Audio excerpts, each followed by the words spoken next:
أبدا لن نحيد أبدا لن نحيد أبدا لن نحيد عن خطى الإيمان دربنا الذي لا إله إلا هو الحي القيوم وأتوب إلى حضرة النبي المصطفى رسول الله صلى الله عليه وسلم لجميع مشايخنا ولمعلمنا وجدنا وأجدادنا والوالدين ذوي الحقوق علينا جميع المسلمين والمسلمات والمؤمنين والمؤمنات خصوصا لمؤلف هذا الكتاب. الفاتحة. أعوذ بالله من الشيطان الرجيم. بسم الله الرحمن الرحيم. الحمد لله رب العالمين الرحمن الرحيم مالك يوم الدين إياك نعبد وإياك نستعين اهدنا الصراط المستقيم صراط الذين أنعمت عليهم غير المغضوب عليهم ولا الضالين آمين. السلام عليكم ورحمة الله وبركاته. بسم الله الرحمن الرحيم. الحمد لله رب العالمين والصلاة والسلام على أشرف الأنبياء والمرسلين سيدنا ومولانا محمد وعلى آله وأصحابه وبارك وسلم أجمعين. سبحان الله والحمد لله ولا إله إلا الله والله أكبر عدد كل حرف كتب ويكتب أبد الآبن والدهر الداهرين. سبحانك لا علم لنا إلا ما علمتنا إنك أنت العليم الحكيم وتب علينا إنك أنت التواب الرحيم. رب اشرح لي صدري ويسر لي أمري واحلل عقدة من لساني يفقه قولي.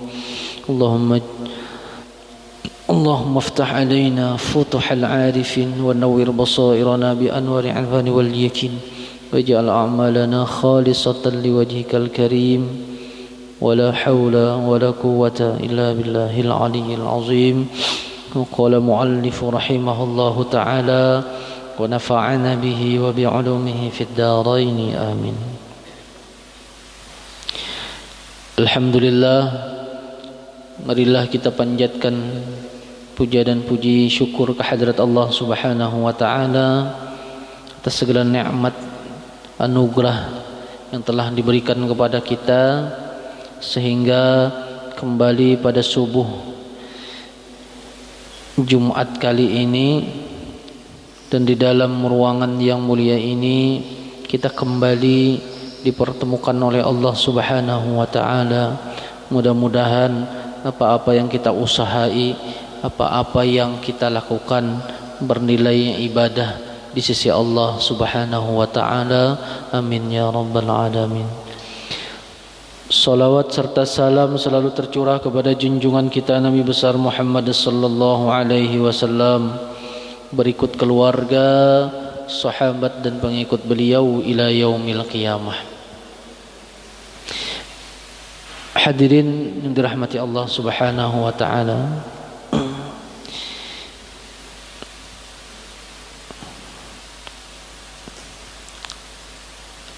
Ayat selanjutnya adalah ayat atau surah Al-Baqarah ayat 49.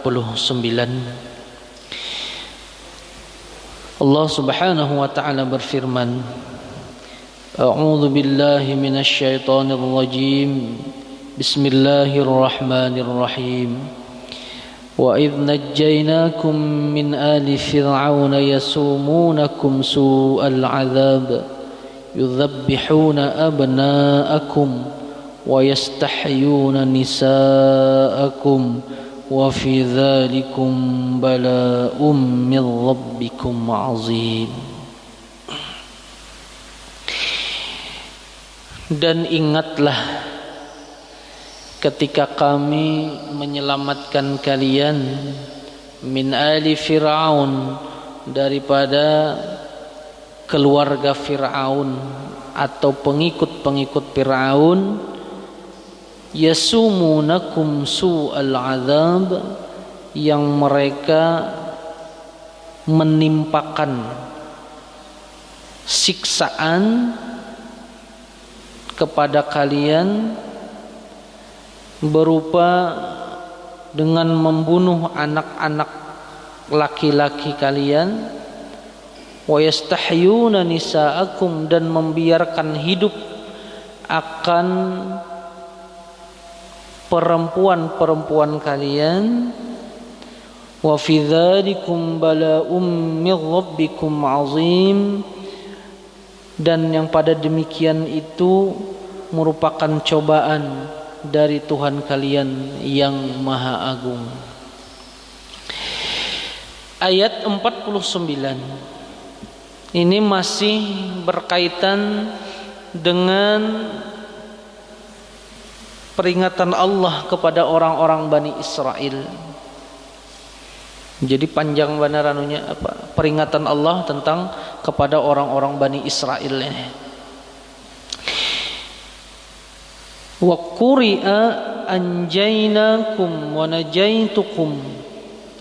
Ada yang membaca dalam qiraat lain wa id anjaynakum. Ada yang membaca kayak itu. Ada juga yang membaca wa id najaitukum. Artinya itu kok kurang lebih aja sebenarnya. Nah, jadi ada perbedaan bacaan di kalimat najainakum.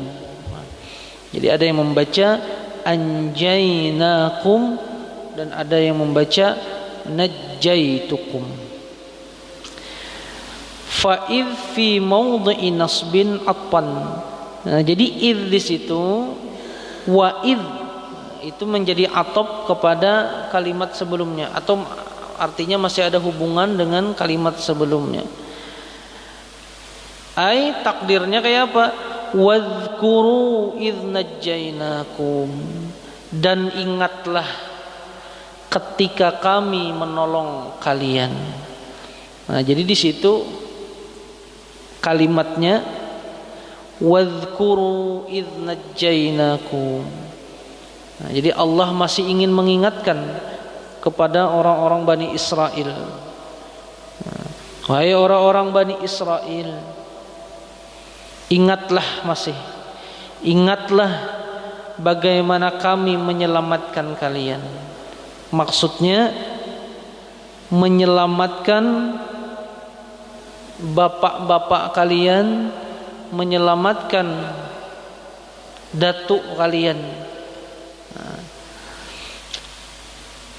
Wal khitabnya ini masih lil mawjudina fi zamanin nabiyina. Masih khitabnya tujuannya kepada orang-orang Bani Israel pada zaman Nabi Muhammad sallallahu alaihi wasallam. Tadhkiran, sebagai pengingat lahum bagi mereka, bima an'amallahu ala abaihim, dengan anugerah yang telah diberikan Allah kepada ayah mereka, kepada datuk mereka. Lianna anja al-abai, karena bahwasanya penyelamatan, diselamatkannya datuk mereka atau ayah-ayah mereka dari cengkraman Fir'aun. Nah, jadi ketika Nabi Ya'qub alaihi salam bermigrasi, berpindah dari Baghdad kalau ada salah itu menuju Mesir. Nah, itu Nabi Ya'qub hanya membawa sekitar 40 orang Bani Israel pada saat itu. Nah, jadi Nabi Ya'qub bermigrasi, berpindah ke Mesir, lalu membawa 40 orang Bani Israel. Nah, di Mesir orang-orang Bani Israel ini tidak hidup sebagaimana yang mereka impikan, tidak hidup sebagaimana yang mereka hayalkan. Tetapi ketika sampai di Mesir, Bani Israel ini menjadi, bahasa kita apa yolah, budak. Nah, menjadi budak daripada Fir'aun. Nah, Fir'aun ini sebutan raja untuk orang-orang Mesir. Nah, jadi pada saat itu Nabi Ya'qub pindah ke Mesir itu hanya membawa sekitar 40 anak keturunannya. Nah, lalu beranak pinak sampai kepada zaman Nabi Musa, itu di dalam riwayat dijelaskan mencapai 620.000. Yang tadinya 40 menjadi 620.000. Nah, beranak pinak sampai zaman Nabi Musa alaihi salam. Nah.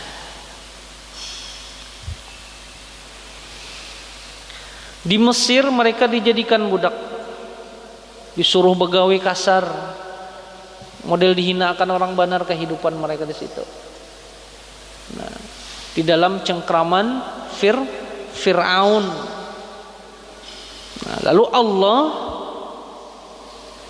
mengutus Nabi Musa alaihi salam untuk menyelamatkan mereka dari cengkraman, dari tirani Fir'aun yang pada saat itu luar biasa jahatnya, luar biasa zalimnya. Nah, penyelamatan yang dilakukan oleh Nabi Musa terhadap Bani Israel ini sababun, menjadi sebab fi wujudil abna'i, pada adanya anaknya. Andai kata, ini berandai-andai, Allah tidak mengutus Nabi Musa untuk menyelamatkan Bani Israel, maka otomatis keturunannya pun pasti akan terputus. Nah, jadi di sini mengajarkan juga kepada kita bahwasanya sehebat-hebat apapun orang itu pasti ada orang di atasnya, pasti ada kuitan. Kayak apapun jabatan seseorang itu pasti ada orang yang mendoakan, orang yang mendukung, dan orang yang selalu memelihara kita, mengingatkan kita ketika kita lupa. Jangan menjadi kacang lupa pada kulitnya. Ini orang Bani Israel nih.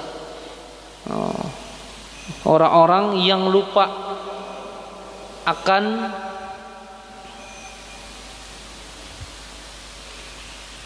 pertolongan Allah pada bapak-bapak mereka. Nah, jadi penyelamatan Nabi Musa terhadap bapak-bapak mereka, terhadap moyang mereka, itu menjadi sebab bagi adanya anak-anak mereka atau keturunan Bani Israel sampai saat sekarang. Nah, itu yang hendak diingatkan oleh Allah kepada orang-orang Bani Israel. Karena kami ujar Allah telah menyelamatkan bapak-bapak kalian, jadi jangan sampai kalian itu melampaui batas. Ingat, andai kata kami kadang menyelamatkan bapak-bapak kalian, maka otomatis kalian pun tidak akan ada ke muka bumi ini.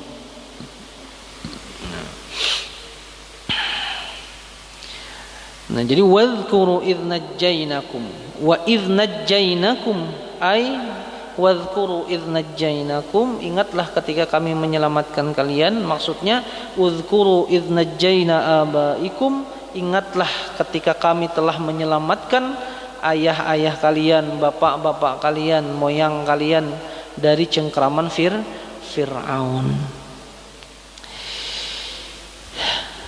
Min ali Fir'aun, daripada pengikut-pengikut Fir'aun, ay atba'ihi, orang-orang yang mengikutinya, wa ahli dinihi, dan orang-orang yang mengikuti agama Fir'aun. Kan Fir'aun ini mengaku sebagai Tuhan. Sebuting aja alasannya kada suah garing, jangankan membocor sarismaan gitu, kada suah Firaun nih. Saking awaknya tuh anunya nih, kuatnya fisiknya. Lalu didukung dengan kerajaan yang besar, pengikut yang banyak. Karena pada saat itu kalau orang satu aja kedengarannya kada mengakui Firaun sebagai Tuhan, habis dah bunuhnya. Jadi dipaksanya harus mengakui Fir'aun sebagai Tuhan. Nah, lalu kada pernah garing, didukung dengan kekuasaan yang besar, akhirnya mengaku sebagai Tuhan. Ini nang maulah iblis tersinggung. Jadi iblis bisa juga tersinggung. Pernah suatu saat iblis ini datang ke rumah Fir'aun, mengatok pintu. Siapa ujar Fir'aun? Aku nai iblis, kawan aja berdua. Dibukai, "Maapa kamu kesini?" Sarik iblis lawan Fir'aun. Aku jadi iblisnya aku. Seiblis-iblisnya aku.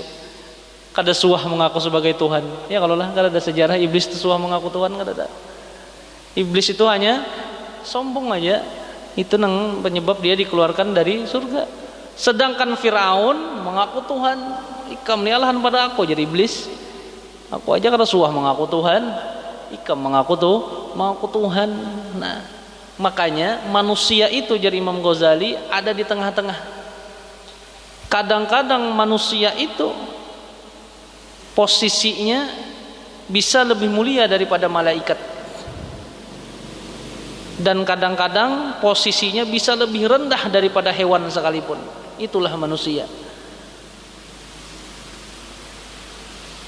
Nah, jadi tersinggung iblis. Firaun mengaku sebagai Tuhan.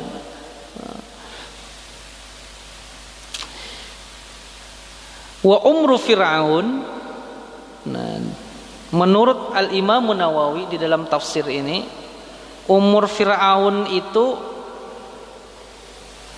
aktsara min arba'ati mi'at sanah. Umur Firaun itu lebih 400 tahun. Panjang umur. Kada suah garing, umur panjang, makan ganjang. Nah, ini Firaun nih. Bayangkan sekali makan kalau seekong anak unta sekali makan, anggap sekali itu berapa kali makan? 3 kali paling sedikit aja. Anak unta itu ganalnya kayak apa yuk? Ganal itu tuh. Sekali makan kayak itu tuh. Dan bahera 40 hari sekali. Makan banyak, membuangnya jarang. Kok Firaun nih. Umur panjang, makan banyak, kekuasaan ganal, berisi tentara banyak, wah apalagi. Nah, lalu mengaku sebagai Tuhan. Setiap bercermin Firaun itu selalu mengagumkan dirinya. Ikam nih Firaun lah, bahasa kita pepander sorangan di kaca nih. Ikam nih sudah bahasa kita gagah nih. Lalu kekuasaan ganal, umur panjang, maka pantaslah engkau sebagai Tuhan. Wah, ini mengakui dirinya sambil bercermin itu, membanggakan dirinya. Nah, ini bahayanya sifat ujub inilah, ujub, membanggakan diri sendiri.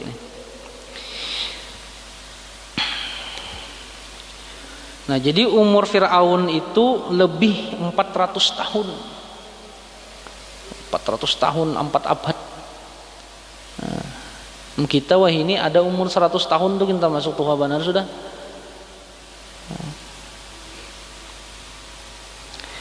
Jarang kita menemui kalau lah umur 100. Ada pengumuman di masjid 50, 60, ada yang diumumkan 80 tuh gitu, terkejut kita. 80, 90, apalagi mau sampai 100. Wah, panjang benar umur. Nah, wa huwal Walid bin Mus'ab bin Rayyan. Dan menurut para ulama tarikh, nama daripada Firaun itu adalah Walid bin Mus'ab bin Rayyan. Walid bin Mus'ab bin Rayyan. Sebagian ulama tafsir ada mengatakan Mus'ab bin Rayyan, katanya. Mus'ab ibnu Rayyan namanya. Nah, kalau Imam Nawawi di sini memilih pendapat yang mengatakan namanya Walid ibnu Mus'ab ibnu Rayyan. Nah, di dalam tafsir Ibnu Katsir itu dijelaskan Fir'aun ini adalah nama untuk sebuah kerajaan. Kalau Mesir itu kan kerajaan. Jadi kalau rajanya itu namanya Fir'aun. Kalau di Romawi itu namanya Kaisar. Nah, kalau inya di Persia namanya Kisra. Kalau di Habasyah, ada Habasyah negeri Afrika, itu namanya Nejus di orang ini, Najasi. Raja Najasyi, Nejus. Nah, jadi sama kayak kita di Indonesia juga. Kalau di Jawa itu kan kalau raja itu Prabu gitu kalau lah.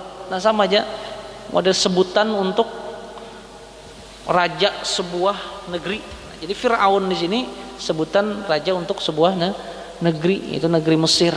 Nah, adapun Rayyan di situ, nah di situ maksudnya Rayyan ibn Walid adalah Firaun pada zaman Nabi Yusuf.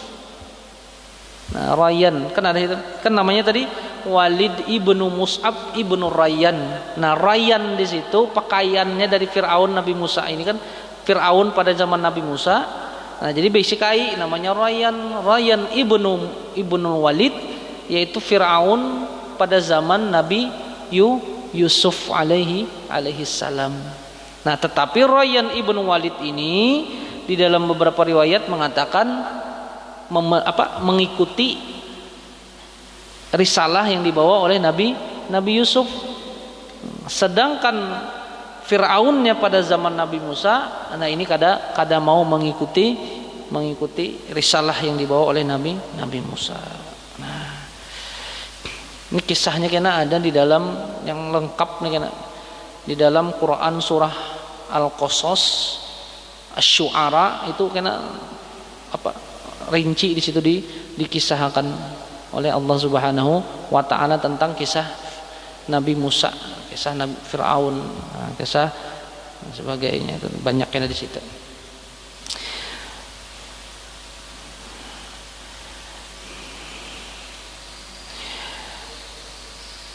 Yasumunakum su'al azab, yang mana pengikut Firaun itu menimpakan siksaan yang sangat berat kepada Bani Israel. Nah, yasumunakum su'al azab, jadi menimpakan azab yang sangat berat kepada Bani Israel. Tsumma bayyanallahu dzalika biqaulihi, kemudian diterangkan Allah. Tidak cukup hanya diingatkan, misalnya Bani Israel, ingatlah kami telah menyelamatkan kakek-kakek kalian, moyang kalian daripada penindasan Firaun. Bukan hanya sampai situ, tapi dirinci lagi apa-apa aja yang pernah diselamatkan Allah, apa-apa aja yang penyelamatan tersebut. Supaya apa? Supaya orang-orang Bani Israel ingat, hakun mau kembali kepada Allah Subhanahu wa taala, diingatkan terus oleh Allah. Yang pertama, yudzabbihuna abnaakum, mereka membunuh akan anak-anak laki-laki kalian, sigharan yang masih halus,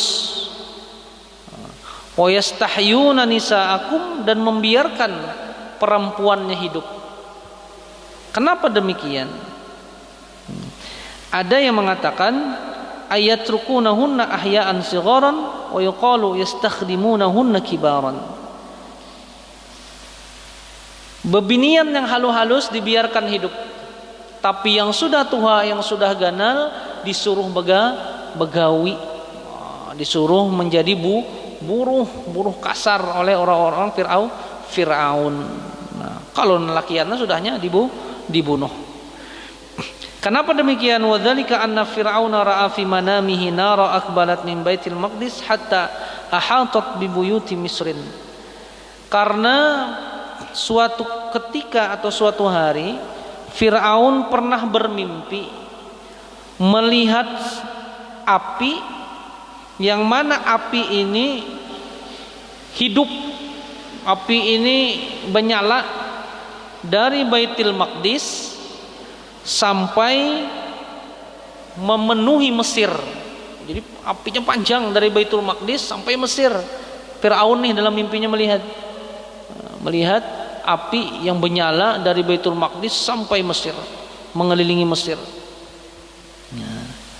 Wa ahraqat kulla qibti, dan Firaun melihat di dalam mimpinya itu api ini hanya menyambar orang-orang Mesir, pengikut Firaun. Wa tarakat Bani Israel, tapi kadang menyambar orang-orang Bani Israel. Melihat api singganalan nih, cuman yang disambarnya pengikut Fir'aunnya. Orang-orang Bani Israel kada disambarnya. Nah, pas mimpi ini Fir'aun nih kepikiran terus, ada kuah guring, apa takwilnya, apa maksud dari mimpi ini. Nah, habis memimpi itu kada kuah guring, kepikiran terus. Lalu apa? Fada'a Fir'aun al-kahna. Fir'aun mengiau dukun-dukunnya. Nah, jadi Fir'aun tuh banyak biasa dukun, dikiawi dukun Fir'aun. Bahasa kita dukun pribadi lah. Nah, Raja Bahar itu banyak biasa dukun pribadi. Kita kada tahu ini dukun pribadi. Dikiau dukun itu, wasa'alahum an dzalika, kemudian Fir'aun bertanya kepada mereka tentang mimpinya tersebut.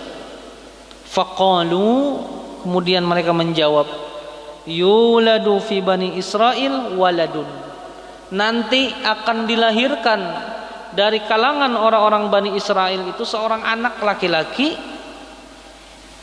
yakunu halakal qibta, yang dia nanti akan menghancurkan Mesir ini. Maksudnya akan menguasai Mesir, akan merubuhkan tirani Fir'aun di Mesir, wa zawala mulkak, dan akan menghancurkan kerajaan engkau.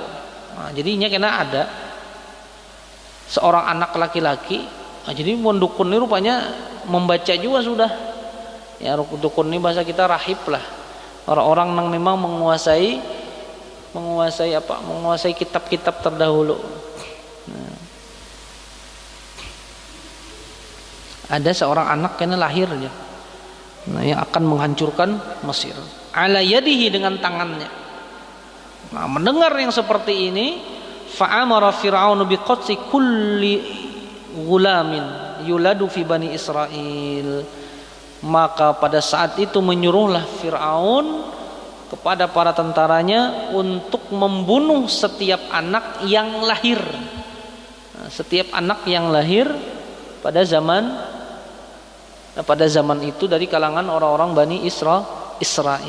Nah, detail ceritanya ini nanti akan kita temui di dalam Quran surah Al-Qasas. Nah, ketika Nabi Musa dilahirkan, kayak apa mereka menyelamatkan Nabi Musa sampai akhirnya Nabi Musa diasuh oleh istri Fir'aun. Nah, itu nanti insyaallah mudah-mudahan sampai atau kena ada munasabahnya. Maksud munasabah itu adalah ayat yang berkenaan dengan itu juga.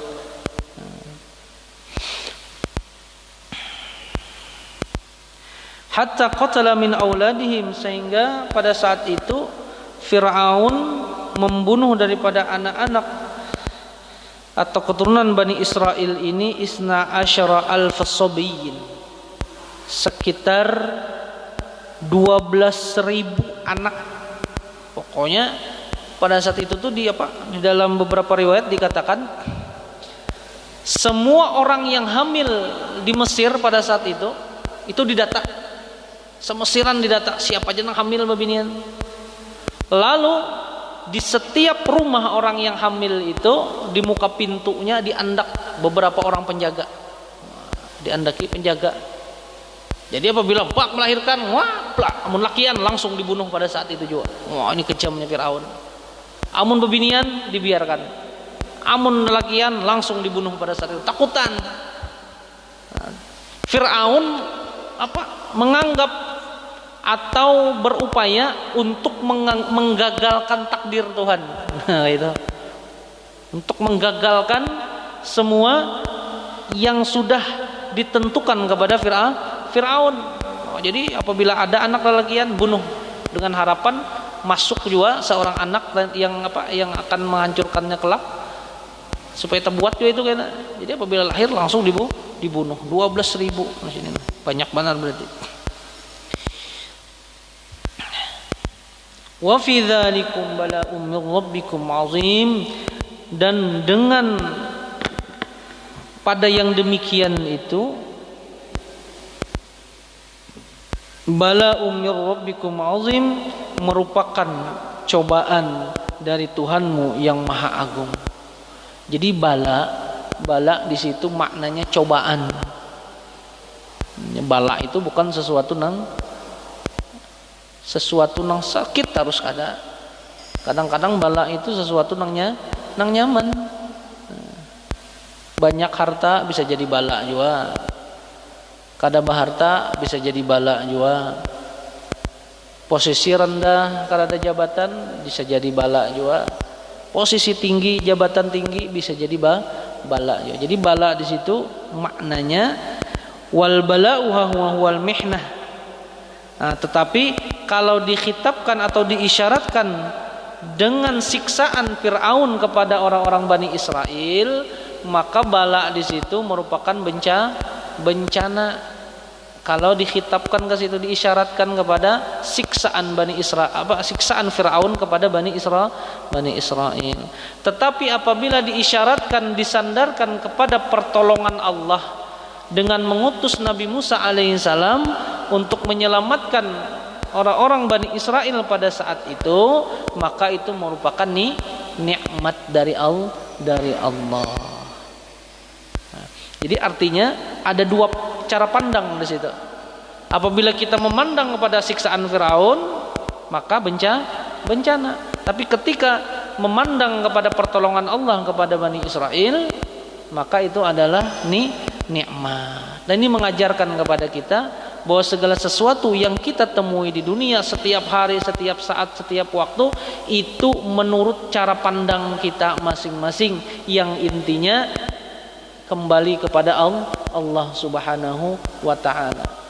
Apapun perkaranya, apapun masalahnya, kalau kita memandangnya itu berasal dari Allah, semuanya dari Allah, ini sudah ketentuan dari Allah, maka hati itu nyaman. Tapi apabila kita memandangnya semuanya bukan dari Allah, maka hati akan sakit. Hati akan sakit. Dapat musibah kita, misalnya nih, dapat musibah karena hati kita kada bersandar kepada Allah, sakit akhirnya. Yang tadi posisi tinggi dalam tahap kesuksesan, lalu diambil Allah, gugur pada derajat terendah, bukan derajat terendah, kedudukannya rendah, mana lagi, kada tinggi lagi. Kalau dia memandang itu semua hasil dari kerja kerasnya, hasil dari kesungguhannya, makanya akan sakit hati kan? Tapi apabila dia beriktikad bahwa semua kesuksesan yang didapat itu merupakan anugerah dari Allah, yang pada suatu saat apabila dari Allah maka akan kembali kepada Allah, maka punya kehilangan kesuksesan ini kena diambil Allah semuanya, hatinya akan nyaman. Ibarat sakit tuh kada sakit benar, ada tempat kembalinya. Nah, jadi bala itu ada dua, cobaan itu tergantung cara pandang kita. Nah, karena setiap sesuatu yang ditakdirkan Allah kepada kita itu pasti ada hikmahnya. Betapa banyak kebaikan yang kita lakukan tapi akhirnya menjadi dosa. Kita nih hendak melakukan kebaikan, cuma kebaikan yang kita lakukan tuh akhirnya bisa jadi dosa. Kenapa? Karena ketiadaan ilmu dalam melakukan kebaikan. Nah, hendak sholat baik, kada sholat baik kalau lah wajib, cuma belajar kada hakun. Ada aja majelis-majelis orang nak mau melajari kada hakun belajar. Sudah kada hakun belajar, kisah penahunya pulang. Nah, kisah penahunya tujuannya hendak melakukan kebaikan, melakukan ibadah, tetapi ilmunya kada ada, pasam menjadi dosa. Sembahyang bebarangan, orang caranya nangka ini A, caranya kayak A, sidin kayak Z caranya, ditagur orang pian salah mangai sarah gue aja sidin. aku ini talawas pada ikam hidup. Wah. Siapa gerang nang terdahulu melihat matahari di sini? Wah. Mun masalah sembahyang nih sudah makanan gua hari-hari di sini. Cuma tak salah, wajar aja orang menagur. Sudah tak salah, hetang pulang. Nah ini nangalih nih. Kalau yang tak salah sadar diri, nah itu kada apa-apa. Tak salah sadar diri kada apa-apa. Yang ini sudah salah, hetang pulang. Menyalahkan pulang ke orang, nah ini yang salah. Nah berarti tidak ada kesadaran di dalam hati tentang ibadah. Dan kada bersandarnya hati kepada Allah. Ilmunya ada, lalu beramal pulang, bagus. Ilmu ada, beramal. Cuma kada bersandar kepada Allah, kada mengikhlaskan hati, kada berpegang kepada Allah. Sembahyangnya hanya untuk dilihat orang, sembahyang ibadahnya hanya untuk dikatakan orang kita ini baik. Kan menafikan Allah nih, menganggap Allah itu kada ada.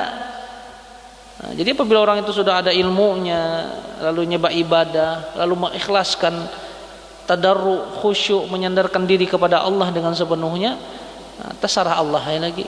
Kayak apakah diterimakah kada ibadahnya? Karena kita ini masih dalam tahap atau golongan orang-orang yang mengharapkan surga. Ya kalau lah kita atau mengharapkan pahala itulah. Puasa rela kita belapar berhaus hanya untuk mengharapkan pahala. Cuma ada sebagian orang yang ketika beribadah itu kada mengharapkan apa-apa. Artinya kada ada lagi harapan itu surga, pahala, kada ada lagi. Cuma memang suatu kewajiban sudah itu aja. Kayak itu aja. Kayak kita nih. Ya malah mengatakan bahwasanya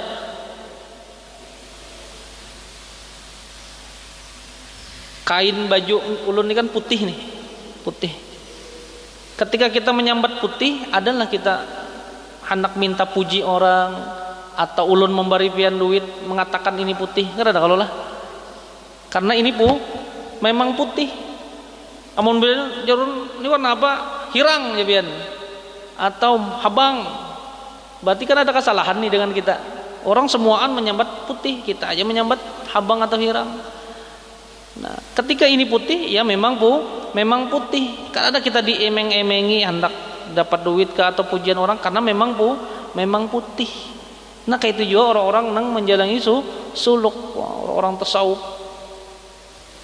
Ibadah kepada Allah itu memang hanya memang sudah kewajiban, walaupun tanpa diemeng-emengi dengan pahala, ya memang kewajiban kita sudah itu. Kayak kita menyambat baju ini putih. Nah, cuma ngarannya kita masih awam, kita orang biasa, makanya kita masih mengharap yang namanya pahala. Nah, wajar aja, boleh aja kita mengharap pahala karena ya kita masih dalam bukan derajat orang-orang yang luar biasa. Nah, jadi bala tadi apabila disandarkan atau diisyaratkan dengan siksaan Fir'aun, maka itu merupakan bencana. Tetapi apabila disandarkan atau diisyaratkan kepada pertolongan Allah kepada Bani Israel, maka bala di sini bisa menjadi nikmat atau anugerah yang datang dari Allah Subhanahu wa taala. ولأن موضع الحجة على اليهود أنعم الله تعالى على أسلافهم ثم أن نكون استبقاء نسائهم على الحياة محنة.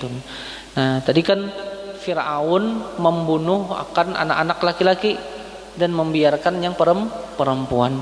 Nah, pembiaran hidup kepada perempuan ini juga termasuk bencana, ujar Imam Nawawi. Kenapa bencananya di sini? Karena perempuan yang hidup itu, yang kada dibunuh itu disuruh begawi yang sangat berat, yang kada seharusnya digawi bebinian disuruh untuk menggawi itu. Apa misalnya gawian yang berat yang kada lain binian menggawinya, disuruh binian menggawi itu. Nah, jadi perempuan-perempuan Bani Israel yang hidup itu disuruh begawi, disuruh dipaksa begawi dengan gawian yang sangat berat yang bukan pada porsinya. Nah, dan siksaan yang berat ini menjadi sebab liingkitoin nasal, putusnya keturunan. Nah, jadi bebinian yang dibiarkan hidup itu disuruh begawi terus menerus supaya keuyuhan akhirnya mati sorangan, supaya orang-orang Yahudi orang-orang Bani Israel ini habis gitu. Nah, itu tujuan Firaun. Nah, jadi mau melihat dari situ kan bencana juga nih, bujur aja hidup cuma disuruh begawi luar biasa. Nah, walifasadi amri ma'isyatihinna, dan menjadi perkara atau sebab hancurnya perkara kehidupan mereka. Nah, jadi biar disuruh hidup tetapi tujuannya supaya mati begamat. Ini kan sakit lagi ini. Nah, disiksa disuruh begawi, dipaksa kayak ini. Supaya apa? Supaya akhirnya kada kawa lagi maulah keturunan dan akhirnya mati. Nah, jadi bencana juga ujar Imam Nawawi kepada perempuan Bani Israel.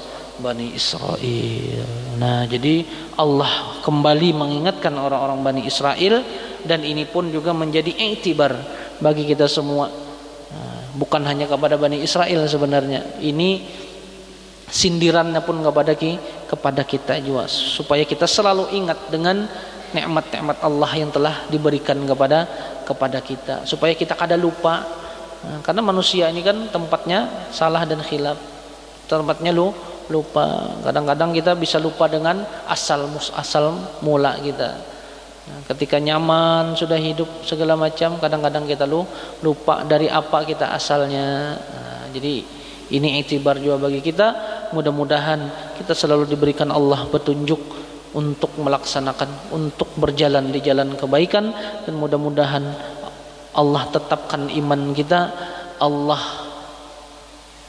tetapkan kita di jalan Nabi Muhammad sallallahu alaihi wasallam, dan mudah-mudahan kita diberikan kekuatan untuk dapat melaksanakan sunnah-sunnahnya Rasulullah sallallahu alaihi wasallam, dan mudah-mudahan kita dimatikan dalam keadaan husnul khatimah dan mendapatkan syafaat dari Rasulullah sallallahu alaihi wasallam. Selagi akan datang, wa idz faraqna bikumul bahra wallahu a'lamu bis-shawab. Ini Al-Fatihah. A'udzubillahi minasyaitonir rajim. Bismillahirrahmanirrahim. Alhamdulillahirabbil alamin arrahmanir rahim maliki yaumiddin iyyaka na'budu wa iyyaka nasta'in ihdinas siratal mustaqim siratal ladzina an'amta 'alaihim ghairil maghdubi 'alaihim waladdallin.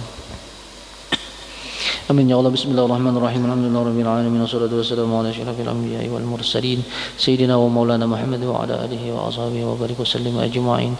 Allahumma aghnina bil ilmi wa zayyina bil hilmi wa akrimna bit taqwa wa jammilna bil afiyah. Allahumma inna nas'aluka ilman nabiyyin hifzal mursalin wa malaikatil muqarrabin. Allahumma inna na'udzubika min ilmin la yanfa wa qalbin la yakhsha wa amalin yarfa wa du'a yustajabu lahu bi rahmatika ya arhamar rahimin. Allahumma aktub bis salama was sihha wal afiyata alaina wa ala abdika الحجة الجز والزوار والمسافرين في البر والبحر من المسلمين فانصرنا على القوم الكافرين يا مجيب السائلين واختم لنا منك بخير يا أرحم الراحمين. اللهم إنا نسألك الهدى والتقى والعفاف والغنى. اللهم صل وسلم على سيدنا محمد صلاة تنجينا بها من جميع الأهوال والآفات وتقضينا بها جميع الحاجات وتطهرنا بها من جميع السيئات وترفعنا بها عندك على الدرجات وتبلغنا بها أقصى الغيب من جميع الخير في الحياة وبعد الممات إنك على كل شيء قدير برحمتك يا أرحم الراحمين. ربنا هب لنا من أزواجنا وذرياتنا قرة أعين واجعلنا للمتقين إماما. ربنا تقبل منا إنك أنت السميع العليم وتب علينا إنك أنت التواب الرحيم. ربنا آتنا في الدنيا حسنة وفي الآخرة حسنة وقنا عذاب النار. صلى الله على سيدنا محمد وعلى آله وصحبه وسلم. سبحان ربك رب العزة عما يصفون وسلام على المرسلين والحمد لله رب العالمين. تقبل الله منكم. ولا بد يوما سيرجع الأقصى ليحيى الفداء بطول المدى. ولا بد يوما سيرجع الأقصى ليحيى